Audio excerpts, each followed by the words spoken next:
pessoal, eu estava aqui separando as minhas coisas para colorir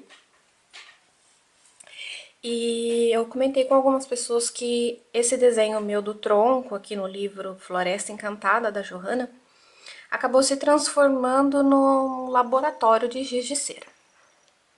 Essa técnica aqui do fundo é a mesma técnica que eu já mostrei em outros vídeos. Toda essa parte, todo ele está sendo colorido com giz de cera, não tem nenhum outro material aqui, tá bem? É só giz de cera. E para deixar a pintura assim mais homogênea, então é só você seguir aquele tutorial que eu já mostrei para vocês das rosas azuis, que é a pintura homogênea com giz de cera, usando o lápis borracha para homogeneizar. O que eu quero ressaltar aqui para vocês é este trecho aqui da imagem, ó. Deixa eu pegar bem centralizadinho aqui, ó. Isso aqui, ó. Esta nuvem, diferente desta, olha aqui que legal, né? Nessa daqui, eu passei o lápis borracha. E nessa daqui eu não passei. Então, nem sempre a gente homogeneizar toda a pintura é o processo mais interessante. Às vezes, a gente separar algum trecho que a gente quer realçar, que nem aqui, ó, eu não usei o giz branco, tá? Eu usei só o giz de maneira mais suave, realcei, deixei que a textura mesmo, por si só, revelasse essa impressão de nuvem que fica, como vocês podem ver. Acho que eu tô ficando craque em nuvens, né? Tem vários dos meus vídeos falando de nuvens. Mas aqui no restante não tem mistério, é a pintura homogênea. O que eu resolvi testar nesse tronco agora é o que eu quero passar para vocês. Essa parte que vocês estão vendo aqui, deixa eu até tentar dar um zoom aqui na câmera. Olha lá. Tá? O que foi feito aqui? Todos esses risquinhos aqui, ó, todos esses tracinhos que vão me ajudar a dar o volume aqui do meu tronco, eu utilizei, então, lápis de cor. Só que eu percebi o seguinte, o lápis de cor ficou bem suave, né? E aí eu quero aproveitar a textura do giz de cera para dar a minha textura de tronco.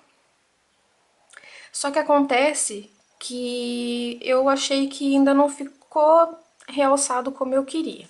Aí eu tinha duas opções. Uma era utilizar canetinha, além do lápis de cor, e a outra era utilizar caneta esferográfica. E aí eu me lembrei que eu tenho esta marrom, e eu vou fazer esse teste aqui junto com vocês, e vocês acompanhem aí, vamos ver como é que fica, tá bem? Bom, nesse momento, eu vou utilizar um suporte, como sempre, e dessa vez eu vou utilizar o acetato. Por quê? Porque na hora que eu utilizar a caneta, eu quero que ela produza alguns sulcos, né, na minha pintura, como se fosse uma textura. E quem viu alguns tutoriais que tem, tanto da Carol Pafiadashi, deixa eu ver se é nesse livro, acho que é no Floresta, que ela ensinou a fazer textura de nos troncos, aqui, ó. Aprendi com a Carol. Então, aqui ela fez, olha, ela ensinou a fazer a textura, ó, riscada do tronco. Aqui eu fiz com alguns risquinhos menores.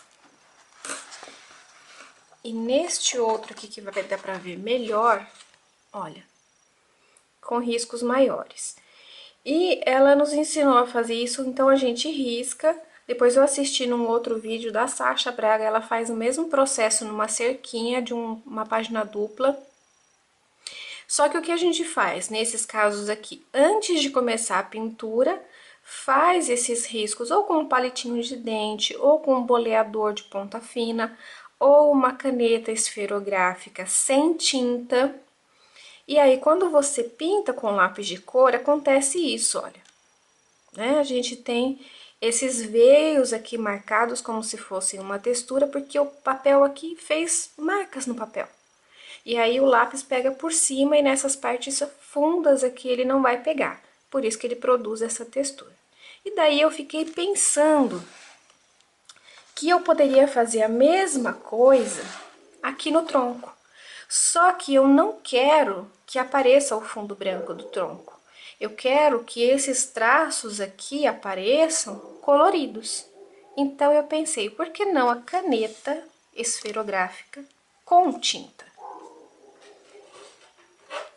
Por isso, eu que adoro fazer testes e mais testes, separei então aqui pra gente testar juntos. Eu vou deixar aqui do lado um papelzinho branco, porque conforme a gente vai rabiscando com a caneta, às vezes ela forma tinta ao redor e a gente precisa limpar. Então, esse é um cuidado quando a gente vai fazer qualquer tipo de coloração com caneta esferográfica, a gente tem que ter um papelzinho do lado onde a gente vai riscar, tá bem? Então, vamos supor que eu estivesse colorindo mesmo com a caneta, seja por traços, seja fazendo texturas. Esses momentos aqui em que a caneta libera muita tinta marcam a minha pintura. Então, quando começa a fazer isso, é hora de limpar a ponta da caneta, tá bem? Então, vamos lá. Eu vou começar a fazer esses traços aqui e eu vou tentar virar para mostrar para vocês, porque se eu... vamos ver. Vou tentar fazer aqui de ladinho para mostrar para vocês. Então, eu vou imaginar aqui, ó. Eu vou começar a fazer esses traços. Por que que eu não tô utilizando um suporte mais durinho por baixo? Porque se eu puser um suporte muito durinho, eu não vou conseguir produzir tanto sulcos aqui, né? Na hora de fazer esses traços aqui, ó. E eu estou apertando mesmo a caneta, viu, gente? Deixa eu virar aqui para tentar fazer de um jeito que, embora vai ficar meio de lado para vocês, mas aí eu vou conseguir mostrar para vocês e vai ficar mais confortável para mim. Olha lá. Alguns mais longos, outros menores, alguns aqui no meio.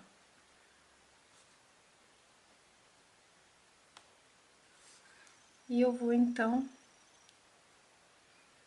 apertando a caneta, uma certa pressão aqui, porque eu quero produzir textura, certo?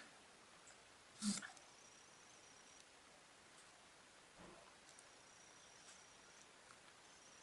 Eu vou acelerar um pouquinho a imagem enquanto eu tô fazendo essa parte, que é pra não cansar vocês, tá bem?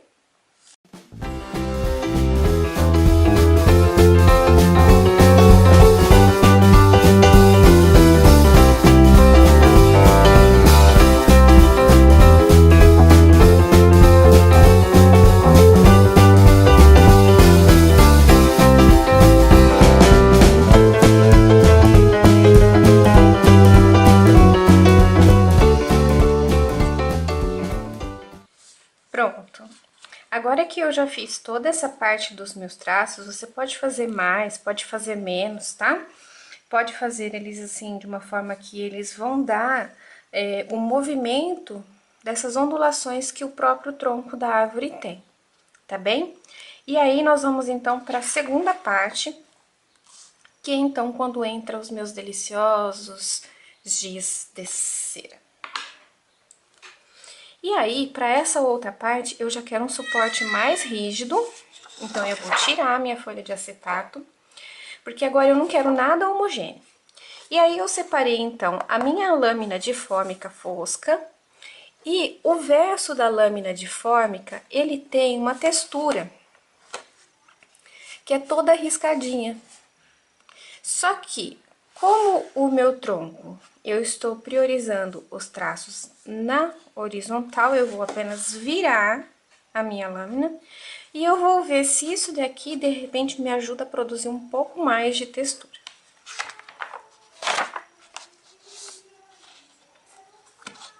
Eu não fiz ainda isso antes de mostrar pra vocês, tô fazendo aqui junto com vocês, nós vamos ver no que é que vai dar, hein? Eu separei, então, aqui algumas cores de giz de cera. Deixa eu mostrar pra vocês. São aqui algumas cores do Maped, o Faber-Castell, que tem um tom de marrom só, e 2 tons de marrom aqui que são da Bic. Vou testar aqui pra gente ver as cores, pra gente ter uma noção de onde vai colocar o que, né?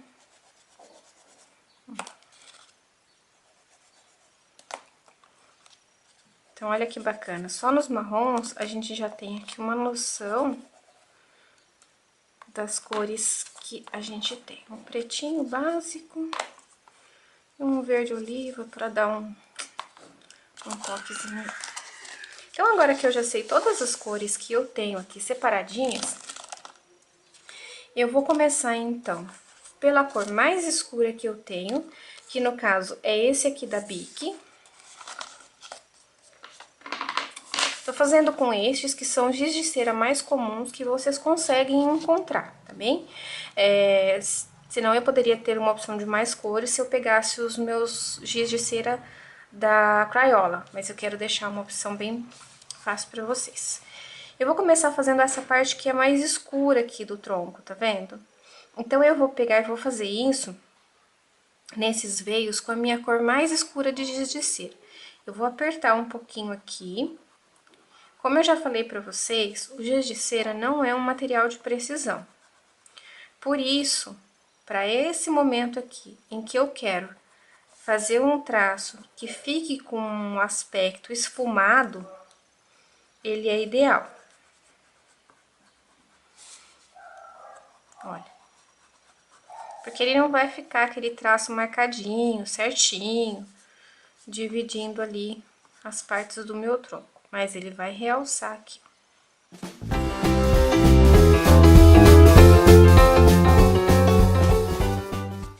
Pronto? Olha lá. Então, eu fiz essa parte, mas ele ficou ainda mais claro do que o tom que eu havia feito com lápis de cor. Então, eu vou tentar realçar um pouquinho mais, colocando um pouquinho do preto junto.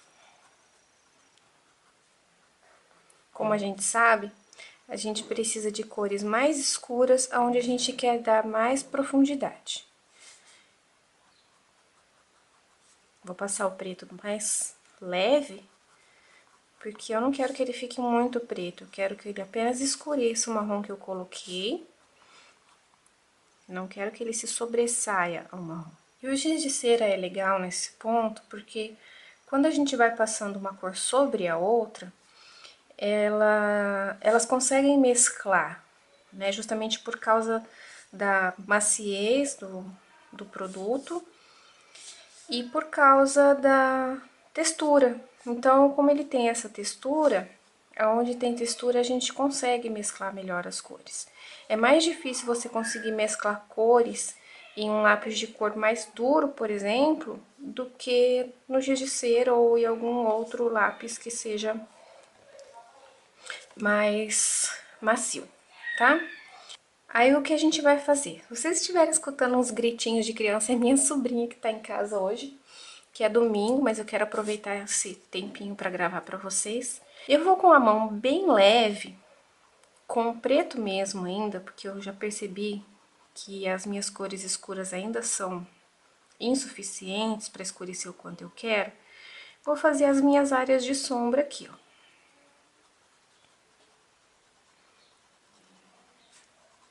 Note que eu pego até mais pra cima no giz de cera, porque quanto mais na pontinha a gente pega, a tendência é a gente apertar.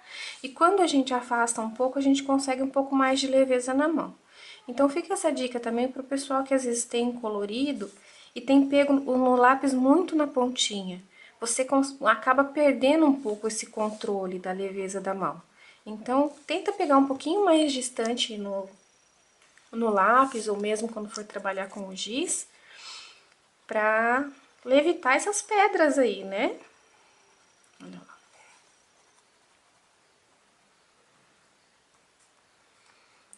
A mão poder trabalhar aí um pouquinho mais leve. Até porque, gente, a mão muito pesada em cima de qualquer material, acaba que a gente começa a ter dores, né? Então, isso é muito prejudicial. além de você prejudicar o efeito do seu trabalho, que é o menor dos males que se pode produzir, as mãos começam a ficar doloridas, as musculaturas, aí é onde vem aí as ites, né? Tendinite. E eu vejo pessoal que às vezes fica aí. Então, procura uma posição confortável, cuida bastante da sua postura, não fique muitas horas seguidas. Levante, caminhe um pouco, brinque com seu bichinho de estimação, dê uma voltinha pela casa, faça alguma outra atividade, depois volta a colorir.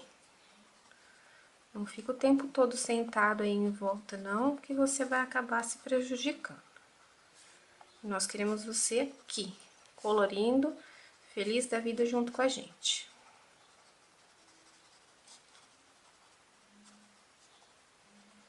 Eu quero aproveitar nesse vídeo, eu quero mandar um super beijo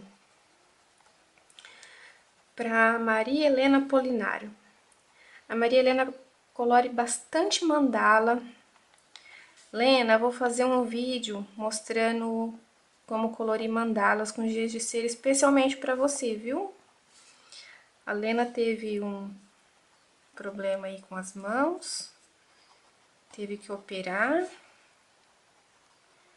Desejamos a você uma excelente recuperação para que você volte a colorir com a gente rapidinho, viu, Lena? Grande beijo, viu, linda? Olha lá. Fiz a região de sombra. Onde eu coloco preto, eu acabo tirando um pouco desse efeito dos traços que eu fiz com a caneta esferográfica. Porém, eu consegui a profundidade.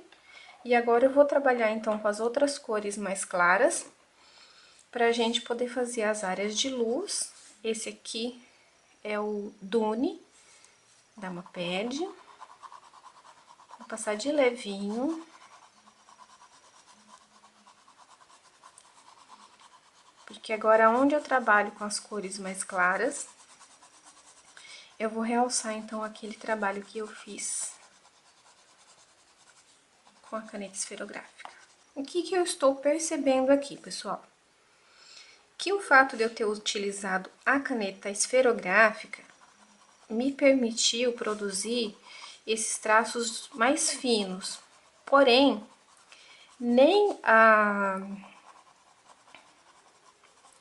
placa de fórmica que eu estou utilizando, o avesso, ou ter utilizado o direito, produziu algum efeito significativo na textura que está acontecendo aqui na minha pintura com o giz de cera. Então, qualquer um dos dois lados que você utilizar não vai fazer diferença.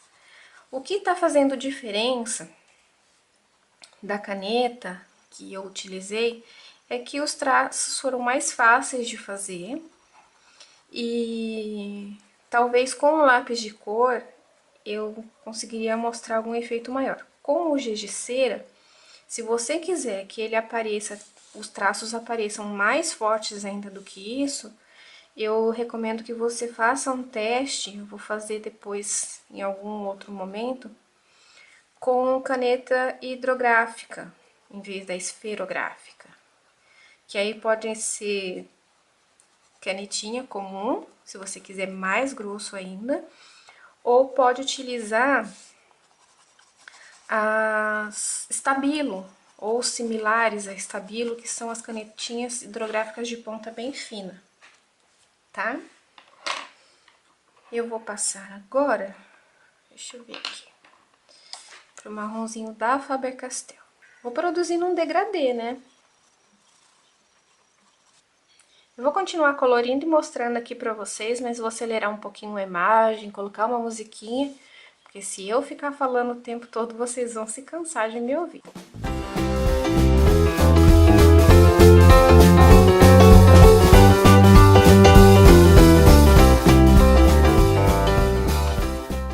Pessoal, tá aqui o resultado.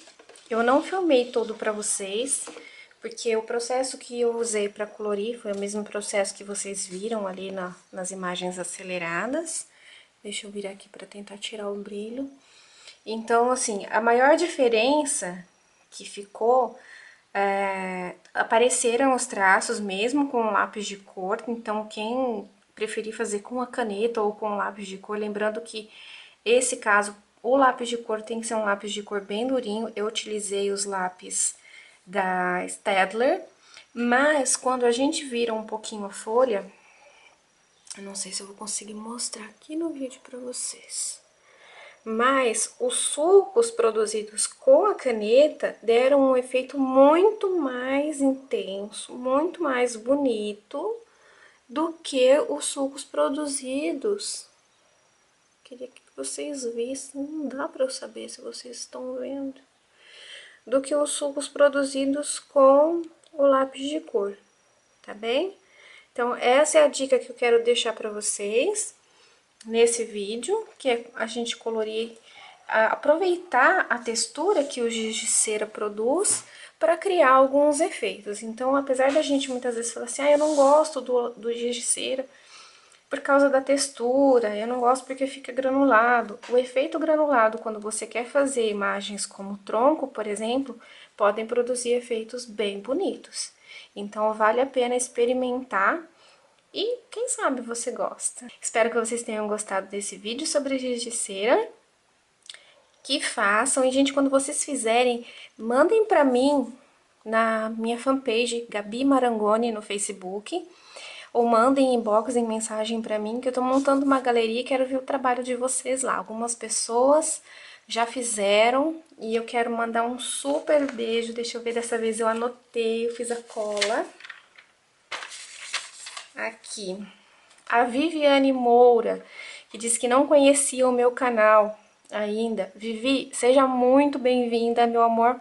E quero ver os seus coloridos aí. Se arrisque no giz de cera e dá uma olhadinha em outras técnicas que eu também já postei aqui no canal.